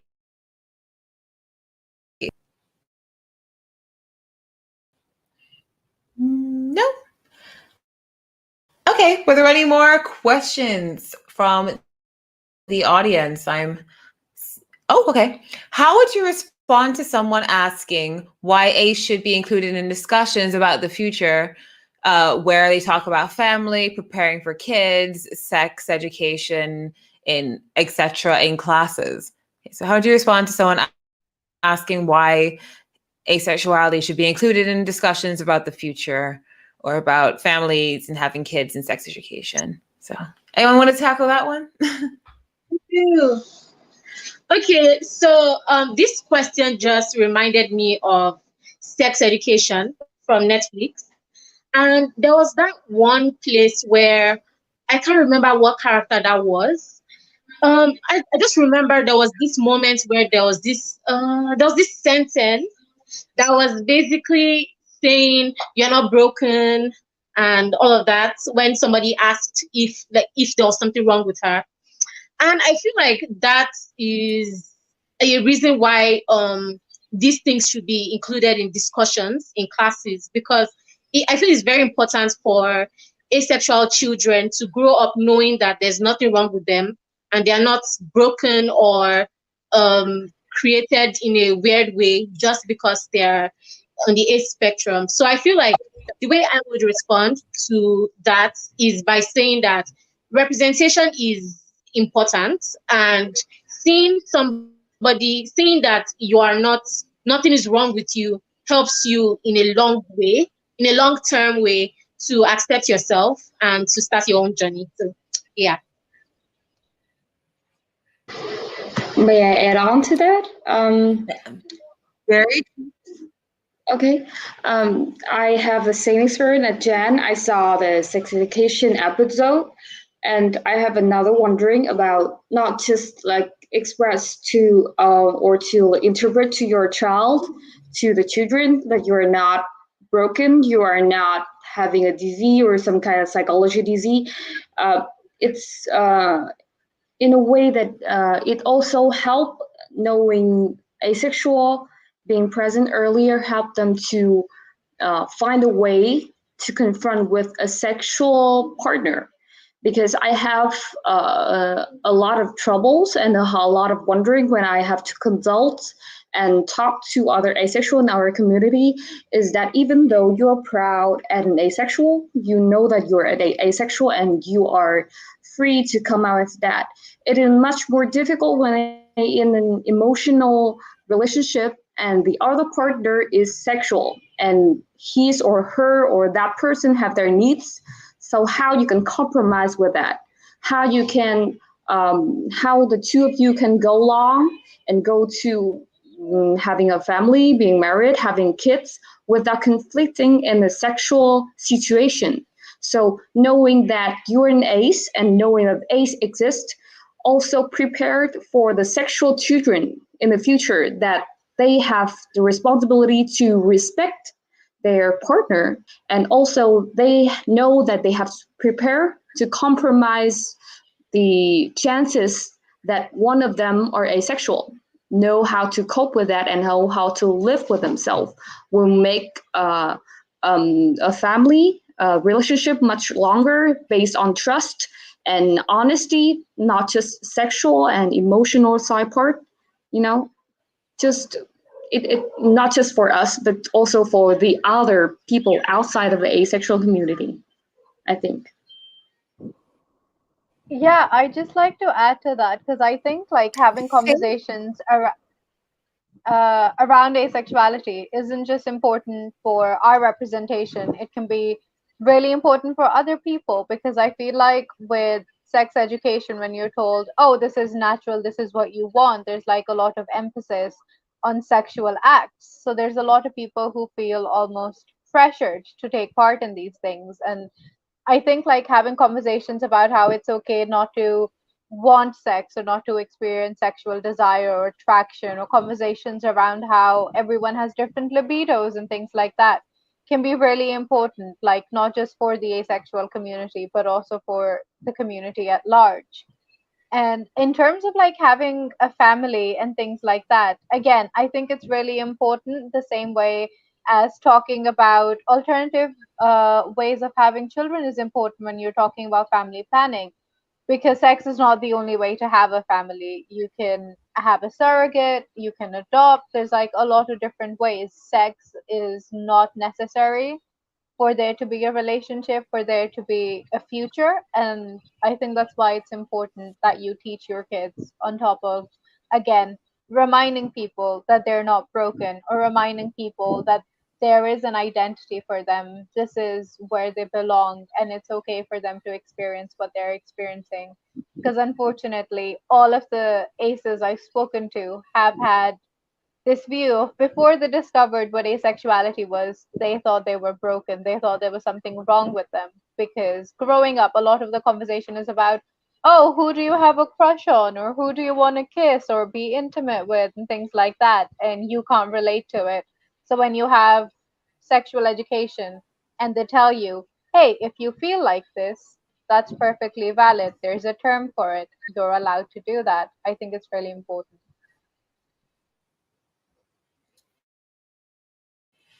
Yes, I agree with all the points. Thank you. Did anybody else have any questions that we can put up here on the screen? I'm trying to follow the conversations going on, but it's quite hard to listen to everybody and follow.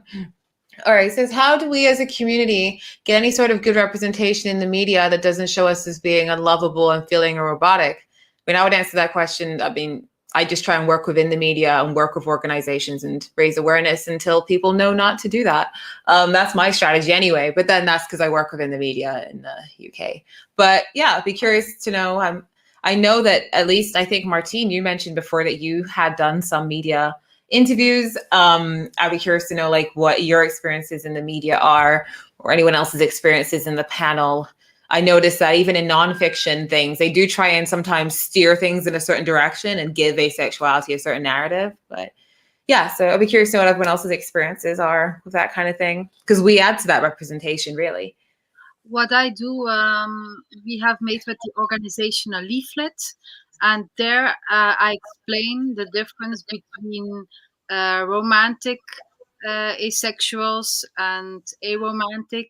So I just want to represent asexuals not as being like it said, unlovable and feeling or robotic. No, there are also people who are romantic, who love to be kissed and touched, and other people from the asexual spectrum who have sex. So we are not just, we have feelings, and even if you have if you are aromantic, you still have a need of a warm friendliness and to be connected with other people. So we are definitely not robotic or unlovable.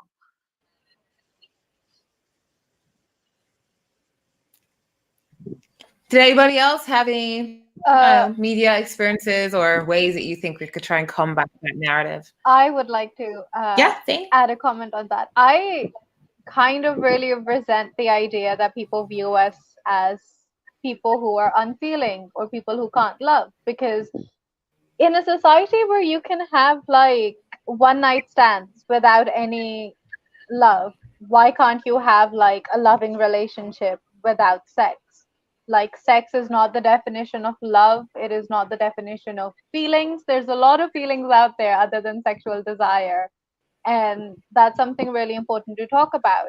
In the media, when you see characters that are shown as asexual or even aromantic, it's often shown as like something negative or they're the butt of the joke. Like I remember watching The Big Bang Theory, and that's like a problematic show as it is. But there were a lot of comments about Sheldon being asexual simply because he just wasn't interested. And it wasn't in a positive sense, it was simply just to mock him or make fun of him.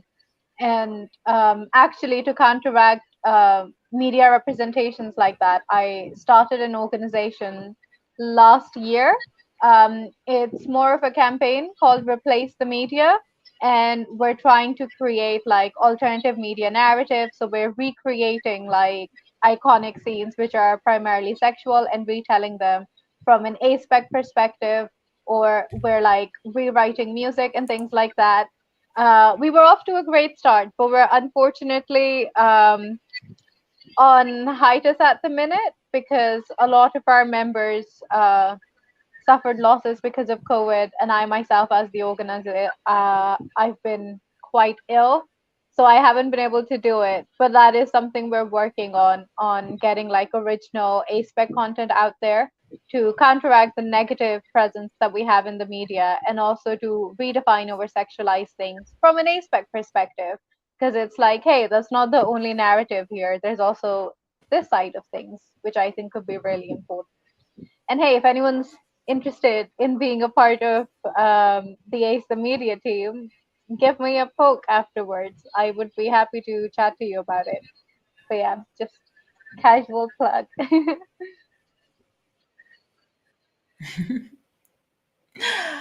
Well, unless anyone else had any more questions, we're happy to take some more from the audience. We do only have 15 minutes left of this live stream. Afterwards, I'd like to remind you that there is going to be an informal hangout over on AirMeet for anyone that wants to go over there and hang out. I have a media into this, so I would be late, but there will be lots of other people there to hang out. So make sure you go over to AirMeet. But in the meantime, take some more questions from you.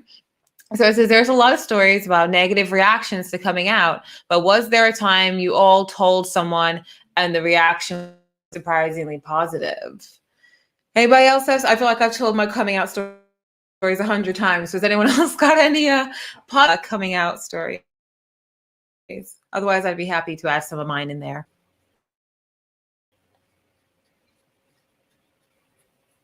I think a lot of us to share about my experience. Oh, sorry. Oh, sorry. We're talking over each other.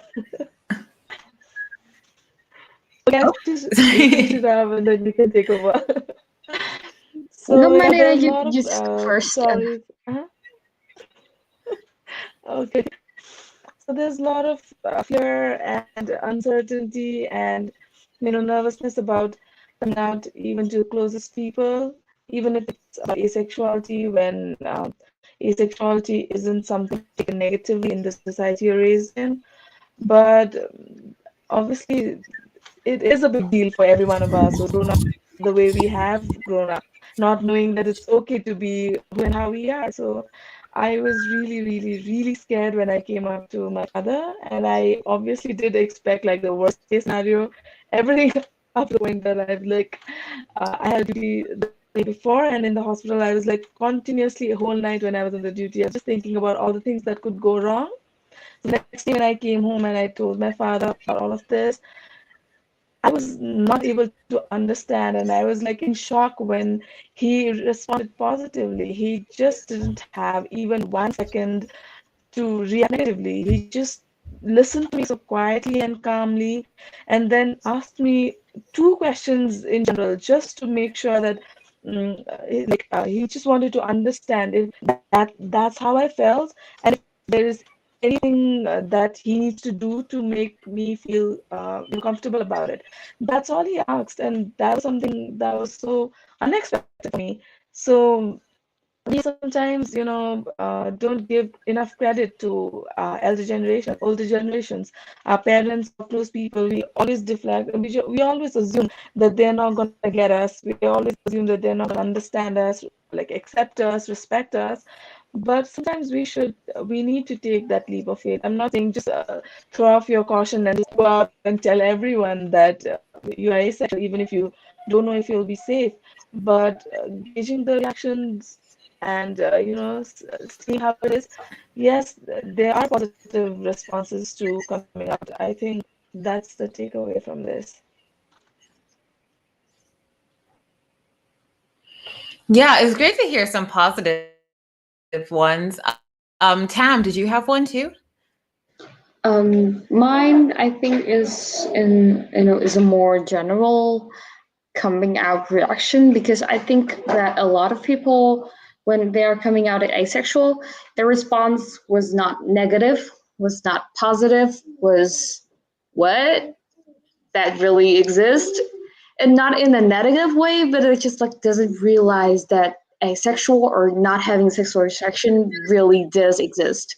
So I think the good part is about sexual. I think the LGBTQ community or queer community in general is that we usually first come out with our close friend, our close circle. So if we are trusted in the person, then the response we'll get from them is quite positive, I would say. They will take a minute to like processing everything, but then they will realize and then that you are just you. That no matter what sexual orientation you are, do you have sexual attraction or not, you are just you. You are the one that they have already loved and appreciated.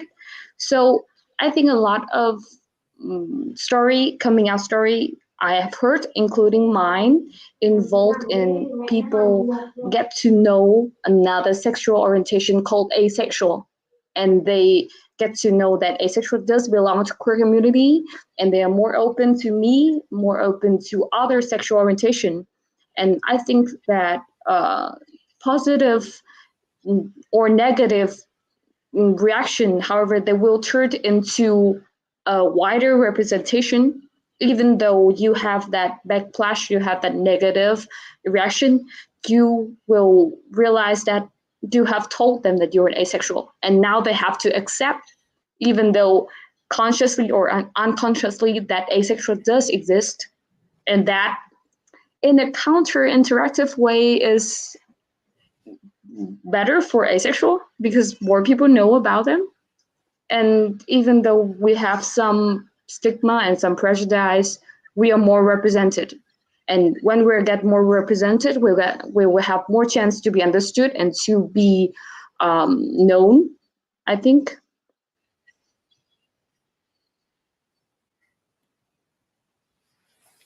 Yes, yes, I do. I agree. Were there any other, more optimistic interactions that we've had when coming out? People always ask me like, oh, what's the worst thing that happened? It's like, there's actually been a lot of good things as well. I don't want to just contribute to this narrative that everybody hates us and everything is hopeless. Like, there's a lot of positive interactions out there. There's a lot of good things happening.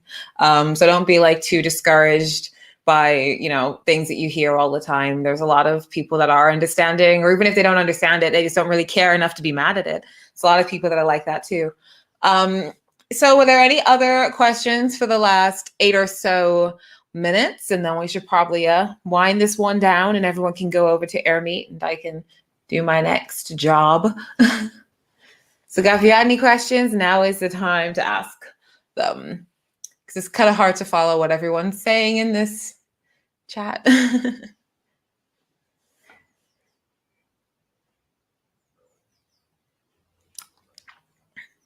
Oh, well, here we go. How do you feel about LGBTQIA plus spaces being highly sexualized in general? Okay, who wants to take that one?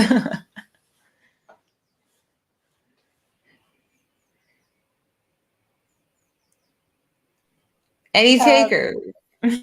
I'll take it.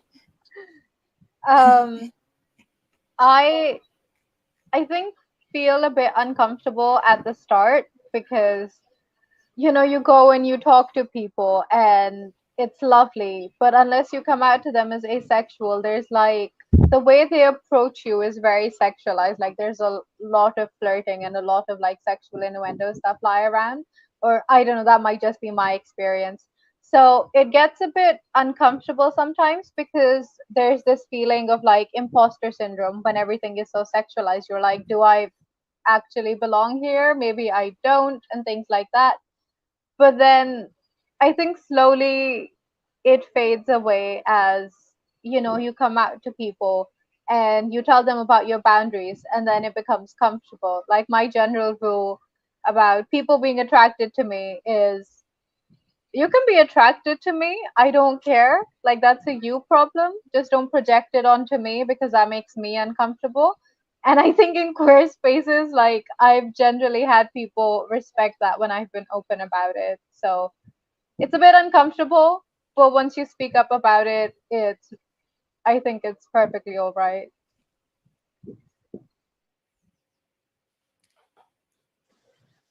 Maybe I can add something. I don't feel uncomfortable with it because I think that for most of the people, sex is very important in life and a relationship. What I think is very important is that we as asexuals just come forward and to make people realize that there are people who are not interested in sex because we don't feel any sexual attraction or just a little bit. So I think I'm not feeling uncomfortable. I just want to make people aware of it. That's my stand. In my term, I think that the LGBT community being sexualized, I think which part of it is the question. And according to my experience, I think that the gay community, the gay asexual community, have received a lot of being sexualized, because, you know, when you are on social media, gay, drag, they are being sexualized really a lot.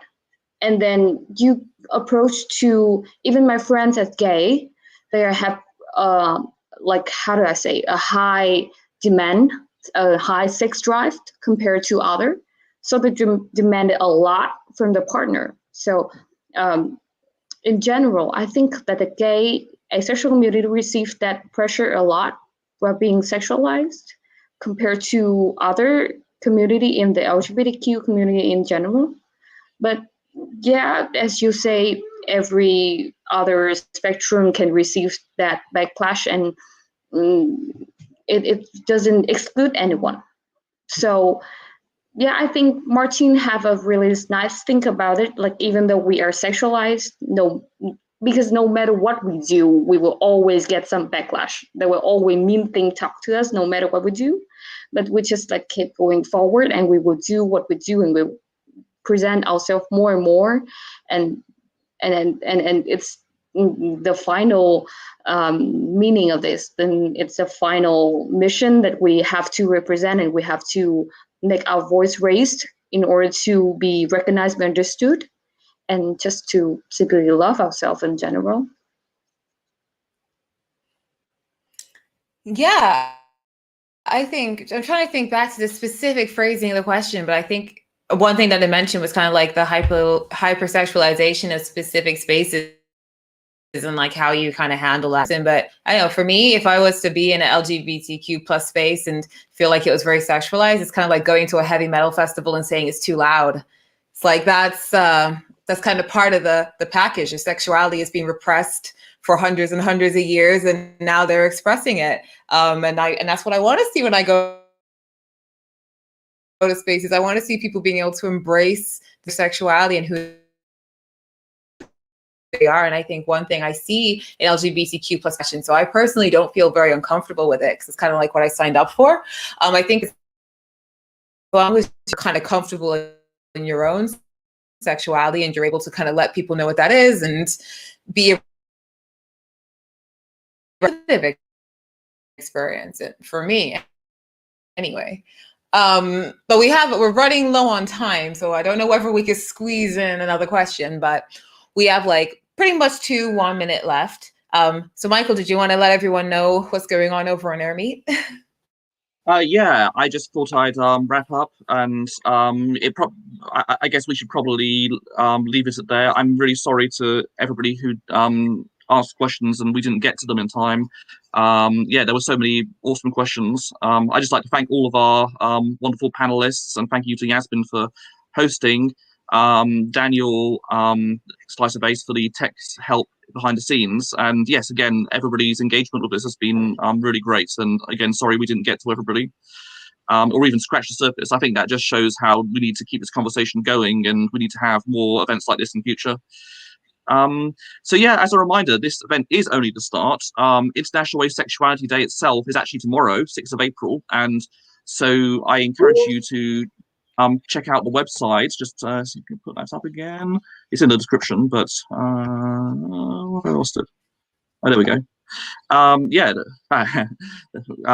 yeah, the website to see other things that are happening, and all the information about all the different wonderful organisations from around the world that have been involved in putting together International Asexuality Day.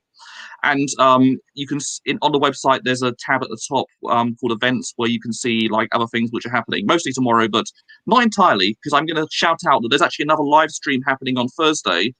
So it's a late. This one's early. The other one is late. There's another international live stream happening on Thursday.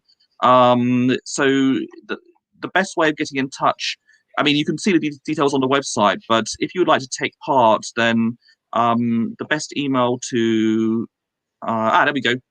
Thank you, Daniel. So yeah, if you want to email this organization, I'm going to say it wrong, but it's Lettera A, the Italian organization, who it's not only them, it's several different organizations who are putting together a live stream. But if you want to get involved, then I encourage you to email them. And yeah, so the only thing left to say, I think, again, is to thank everybody. And we want to keep the conversation going. So we're going to put up the AirMeet link again. There we go. Oh, yeah, there we go. Now I realize that's a long link, but it should be in the description, and I hope that connecting will be self-explanatory. What you should do is you should be able to just click on the link in the description. You might have to give a name or something. Just choose whatever you want to be called. It doesn't have to be real name. And what happens then is there are several tables, and you click at a table, and and then you can connect to other people on the table. So I'm going to keep the live stream going just for a bit, just in case people are having difficulty connecting. And so I'll be looking at the comments and doing my best to connect people. If anybody is actually in, and then could you just to make sure it's working, if you could reply saying, oh, here we go, saying that you've connected or you're having difficulty connecting, then that'll be really helpful, and we will try and help people connect if there's a problem. So yeah, again, thank you all, and I think that's it for now, apart from the AirMeet chat. Bye-bye. Yes, thank you, everybody. Thank you, all the panelists, for taking time out of your day to be on this, particularly those that joined at the last minute. Thank you, everybody, for watching. Keep up with all the other activities that are going to be happening tomorrow, all the content that's going to be dropping. It should be a really good time. And yeah, thank you very much for watching. I'm Yasmin Benoit. You probably know where to find me. And happy early out, but it's very awesome talking to everybody. It's been very educational. So thank you very much. Yeah, thank you for having us, and happy International Asexuality Day, everyone. It's tomorrow, but No, in bye. advance. Bye, everyone. Bye-bye. Thank you. Happy International Asexuality Day, everyone. Bye. Oh, this is going to be embarrassing. It's just going to be me on chat. This is completely not what's supposed to happen.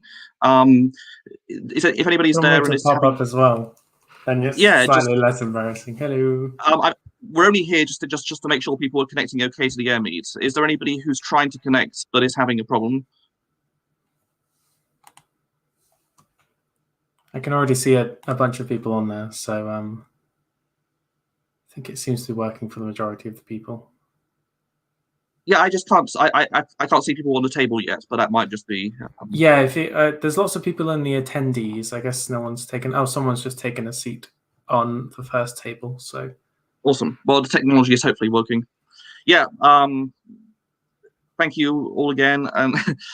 well, haircuts. It's you know, it's that sort of thing. During the pandemic, I think that nobody can be blamed for needing a haircut.